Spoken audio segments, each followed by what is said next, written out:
Hey, good morning, everyone, or good day, wherever you are in the world. This is Bunmi Moore, and I am coming to you today from Hilton Head, South Carolina, along with one of my awesome mentors who just happens to be related to me, my father, Zeke Stewart, who is coming to you all the way from Colombia, South America.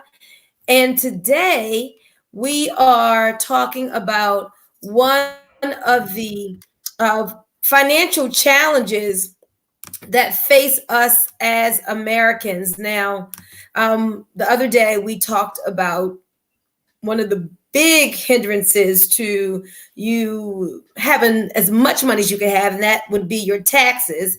And so today we're going to talk about not just taxes, but inflation and how that really has us behind the eight ball when it comes to our savings. So I invited my father into the room because the first person who ever taught me anything that I knew about money would be my dad.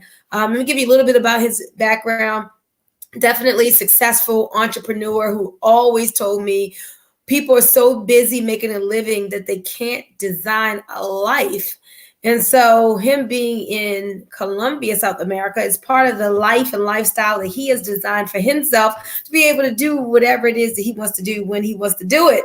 Isn't that right, Daddy? That is correct. And I'm glad that we're having these financial conversations because one of the things that faces Americans, not just Black Americans, not just white Americans, is that by the time we end up working 40 years on a job most often that people don't like, at the end of those 40 years, people have very little to show for it, especially in the way of money accumulated. So, talk to us a little bit about that today.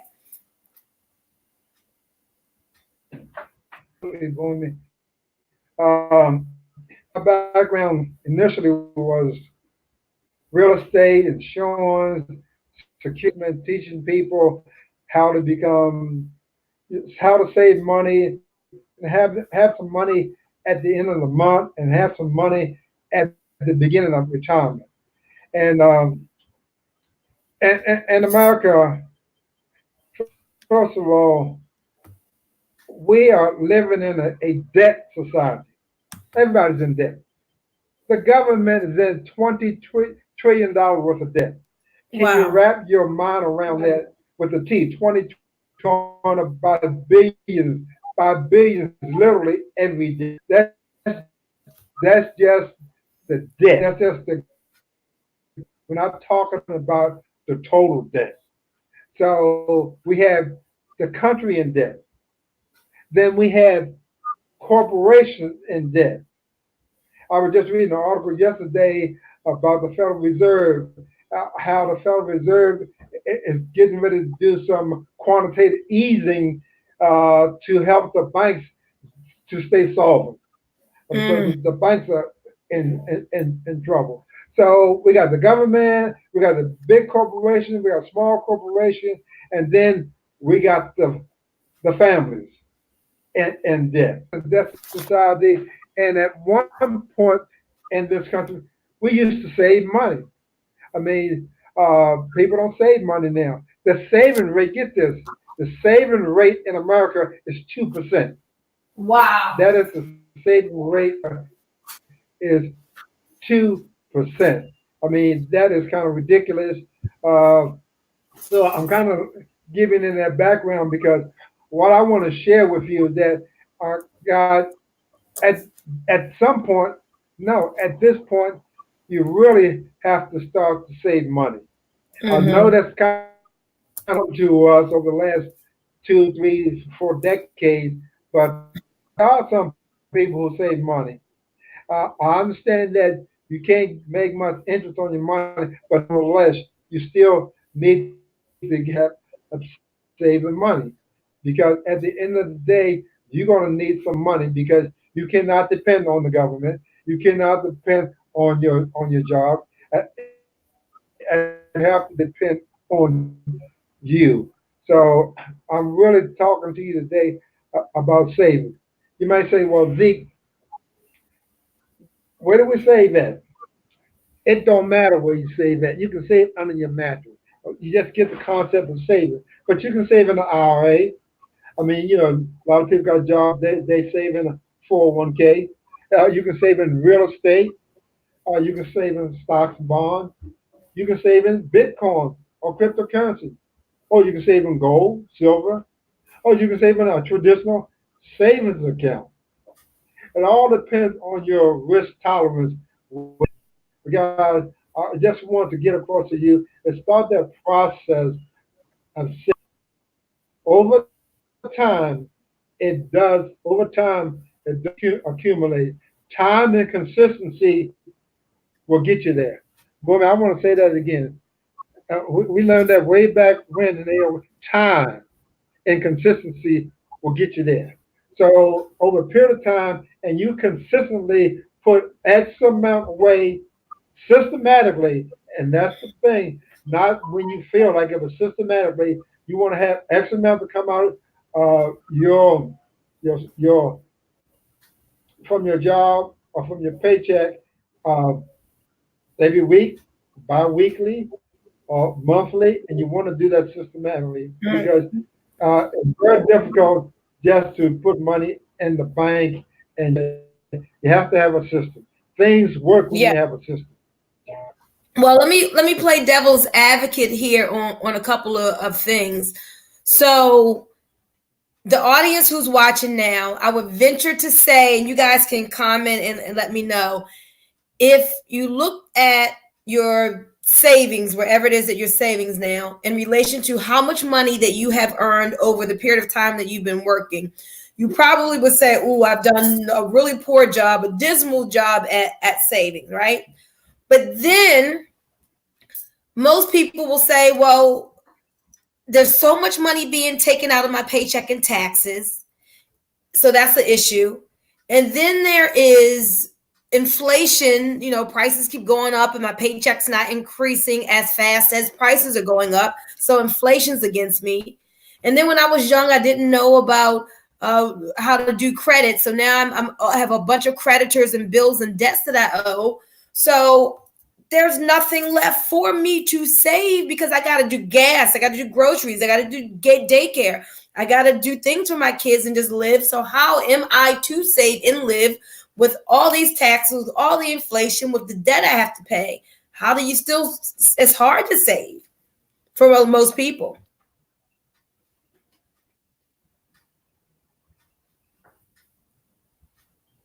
We got a little technical delay here. Yes, well, I mean, I agree with that. I agree that you got these challenges, you got inflation, you got taxation, all of these things. But to be successful, if you're going to be, and you need to be different, you need to come up with a simple concept of if you're working 40 hours a week, you got to pay the government, you got to pay this. But think about this. The government didn't work. These companies didn't work for you. You work for you. So you should be the first one to get paid. The concept is called pay yourself first. Pay yourself Guys, you got first. to get that. Pay yourself first. If you're the first one in line, then you got the money. You're in charge. Somebody else Mm-hmm. might not get paid, but you should get paid because you did the work. I mean, Mm-hmm. to me, that makes sense. I'm working, I should be the first one in line. So you got to get yourself to that point to understand that, hey, pay yourself first. I mean, it doesn't have to be a lot, but it has to be consistent. It could be 5%, 10%, whatever. I mean, uh, the rich man of Babylon, he paid himself 20%. And he became the richest man in Babylon, just paying 20%. But what I want to get across, women, is that to get people to start. See, that's the key. And you can get across the finish line but if you don't start, you can't get across the finish line. With 3%, 5%, 10%, whatever. Get started with saving. Get started with paying yourself first. Yeah, we got taxes. I mean, there's a way that you could uh, with the taxes. you got bills to pay. I mean, you got to come up with a strategy of reducing your debt. But before you do that, you got to get deep down into your heart that, hey, I'm a savings person. I got to save, and as I look at my paycheck, if I don't pay myself first, then I won't get paid. I work and I don't get paid. Uh, Something's wrong with that picture. Change it.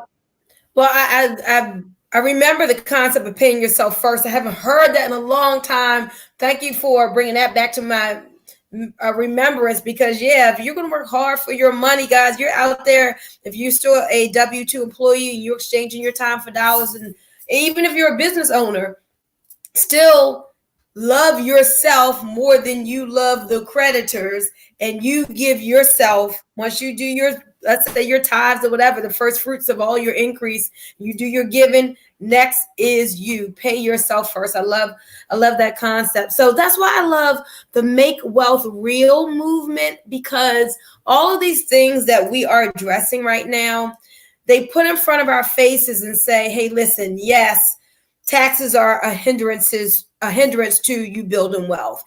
And the credit and debt system is against you. And yes, big businesses, working to get all your money because they want you to spend with them, and inflation is going up. But even with these four challenges, there is still a way that you can, at the end of the day, still be wealthy. So we face these challenges, but we can't use them as an excuse. We still have to win despite these challenges.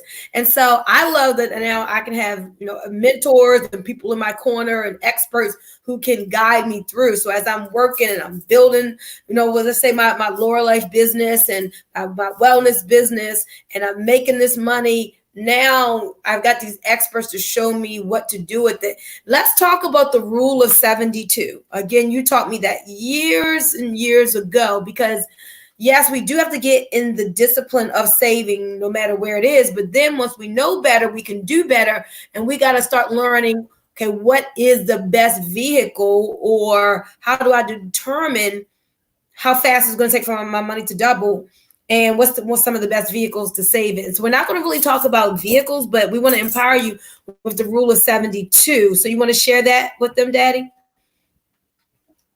Yeah, it's been a long time since I've done that, but I can remember we really big time.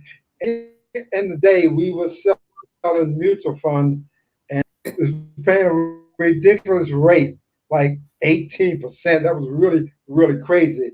So if you were to do the rule of 72, I remember this by heart, that uh, your money every 4 years. I mean, that's crazy nowadays, but that's one of the rules. If percent on your money, it would double every 4 years. So Right. every four Let me years give them the you would have formula. 20K. Yeah, go ahead, man. Right. Let me give them the formula on that, guys.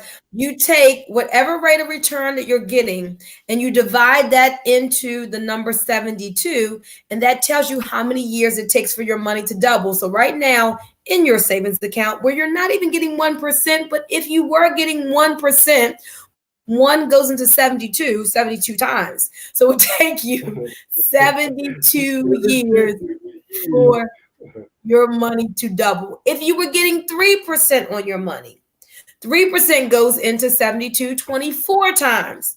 So you put $1,000 today into your savings account at 3%, come back 24 years later, and you would have $2,000. So it's important to understand the rule of 72. If you want to figure out how long it takes for your money to double, take that rate of return, divide it into 72, and you've got your answer.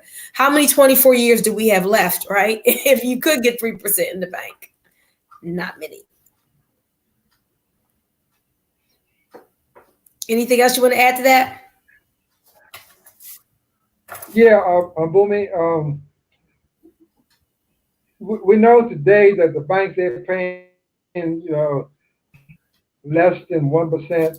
There are banks that's paying -% believe it or not, Oh, you have to pay them to put your money in the bank.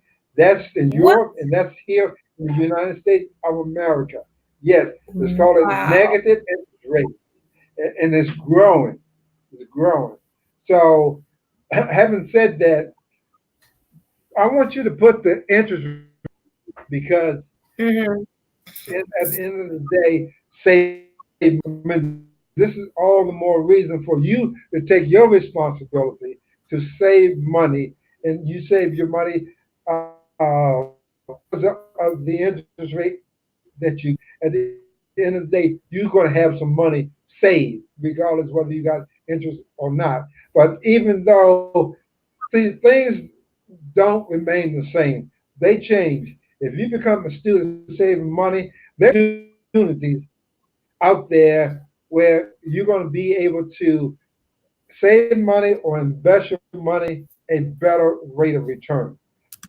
But what I want to emphasize is that you got to start. If you got to start saving money with no interest, start saving with no interest. One, two, and alert for opportunities to have your money to grow. So, as you can see, my whole emphasis today is to understand, take the first step. The journey of 1,000 miles starts with the first step. If you get to the 1,000 miles, if you keep saving, you get to a goal. Keep saving, you become person. There's going to be an opportunity because opportunities always come to those who pay attention and ready to receive it. So when the student is ready, the teacher will appear. Hmm. Back to you, baby. Well, I want you to talk to us and tell us a story about granddaddy, about your grandfather, because not your grandfather, my My, grandfather, because they okay. won't believe how much he made and what he was able to save. I want you to share that story with us. Wow. That's a powerful story. Uh, my father, first of all, he had 13 people to take care of. He had 11 children, my mother and himself. And he worked every day. It's incredible. And 31 years, he missed one day of work. And Wow. because it was snowing, and he would leave for work like 4 o'clock. It was snowing, so he left for work like 2 o'clock, In the and he morning. didn't get to work until a.m. He didn't get to work until 3 o'clock that afternoon. And then when he got there, the plant was closed, so he couldn't work. That's like the only day he ever missed. So he was saved. He saved systematically. Uh, annuity. He saved an annuity, and they would take out his check every week, 6 cents. Every week, 6 cents. They would take out his check every week, 6 cents. And when he retired, he got a check for $28 every month. And the system said, well, you live, you retire at 65, and then a lot of people die in 6 years, and they really don't get all their money back. My father got his money back because he lived another 30 years after he retired. He got Wow. his money back, but he was a saver. My mother told me, and you believe what your mother tell you, he had money in the bank during the Depression, Mm. right in Baltimore, Maryland. The Bank of America at Lawrence and Pennsylvania Avenue. The bank still open. But at the end of the day, when he when he passed away, he had $80,000 saved in the bank Wow. on his own, free and clear. Um, he didn't go around telling people much about his money because I didn't even know that until later because he left that to my youngest sister. But he was a saver, and if you use time and consistency and be smart with your money, don't spend all your money. I don't know this applies with me, but my father always told me, boy, don't ever spend all your money. Mm-hmm. I adhere to that rule. Spend a lot of my money, but I'm not going to spend all of it because there might be a point when you're going to need some of it. So don't spend. But guys, yeah, my father he was a saver, and by the way, ever made more than $10,000 a year. Never made ten That's what I thousand. was gonna say. Listen to this, guys. Never made more than $10,000 in a year, raised 11 children, wife a stay-at-home mother, and saved $80,000. Like, granddaddy, I wish I had what you had in you. My goodness. But it's never too late to start. Oh my gosh.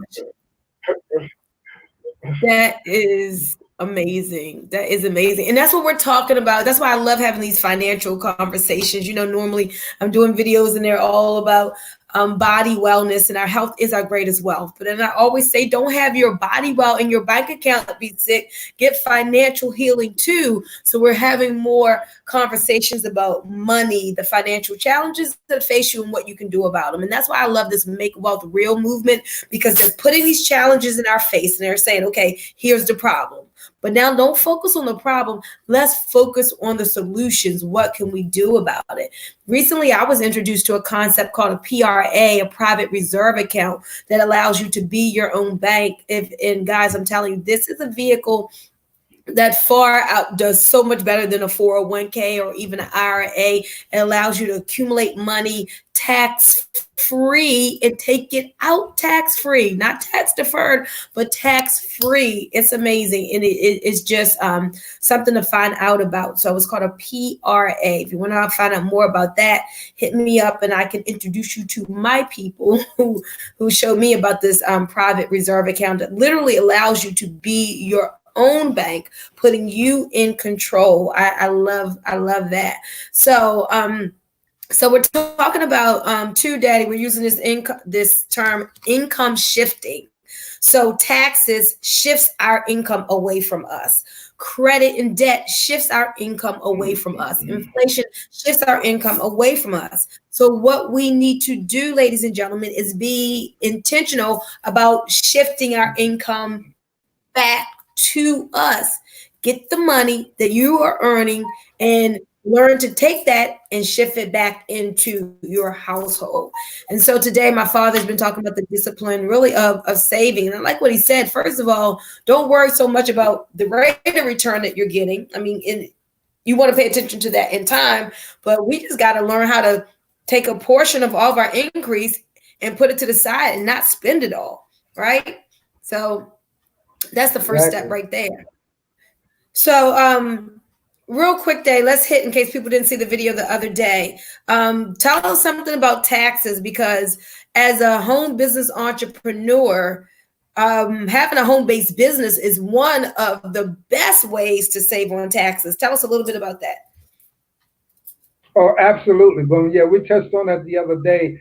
The average American or middle America, anybody that or anybody that don't have a job, having a home-based business is one of the greatest benefits that you can have in terms of shifting those taxes, shifting that income back to you. I don't know what it is now, but uh, 10 years ago or more, there was at least 138 deductions that you could take as a home-based business. If you had a home-based business, 128. And see, here again, guys, we got to take this personal responsibility. Yeah, we got to save. We don't get a lot. And then also, when it comes to taxes, save. We got to save the receipts. We got to save the receipts because we spend money and it's deductible, but then we can't verify it, and then therefore we're not able to take that deduction. And if you miss the deduction, you are giving dollars to Uncle Sam. So, guys, you got to do what you have to do to become. more detail, more discipline in terms of saving your receipts. All of um, when I was much younger, receipts off the floor out of stores. I don't know why they're doing that. They were doing that actually big enough. And these guys were from another ethnic group. I don't want to call them names, but they were diligent and they were picking up receipts, but they were actually picking up dollars, picking up money, and because they could verify that they had a bona fide receipt that will reduce their taxation. But yeah, Boomy, having home based business is the biggest one. And then, like I said, because you have it, you got these deductions, and your response is when tax time comes is to show that hey, I'm in business. I spent X amount. Now I can deduct that and get more uh, 1099 you get at the end of the year. Mm-hmm.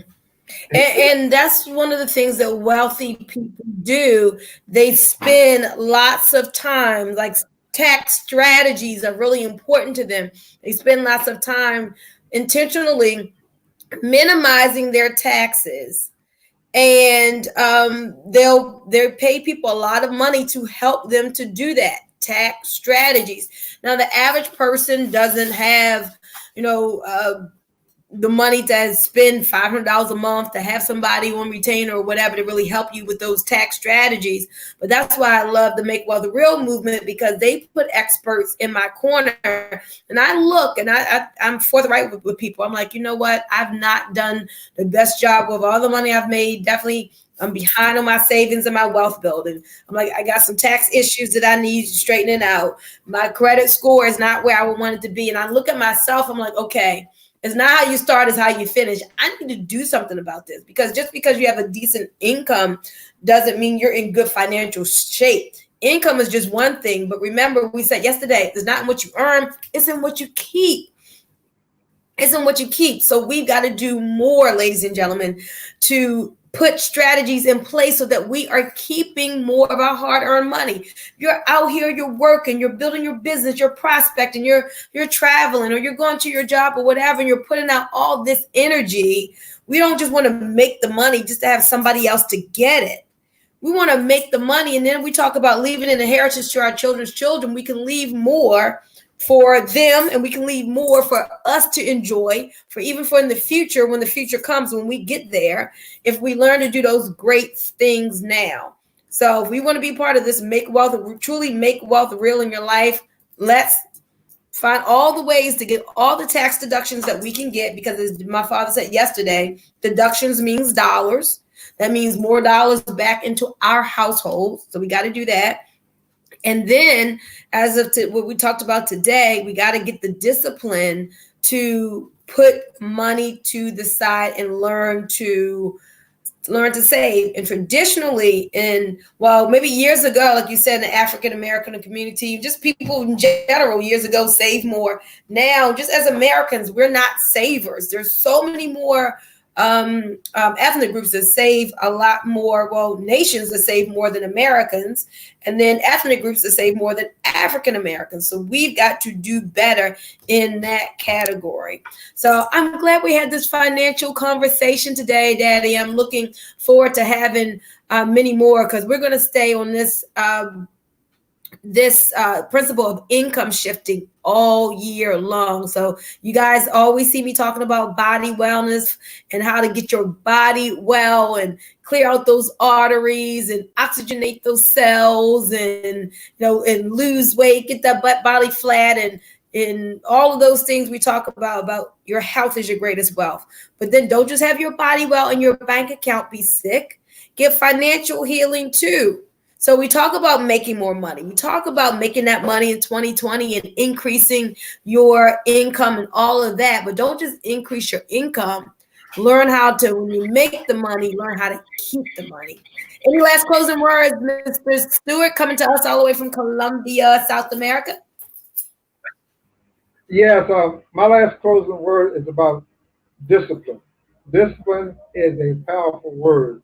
And if we put that in practice, at the end of the day, we can get to where we want. And, one thing I want to say, and I want you to, people look into this time and consistency. That's a rule that's about it.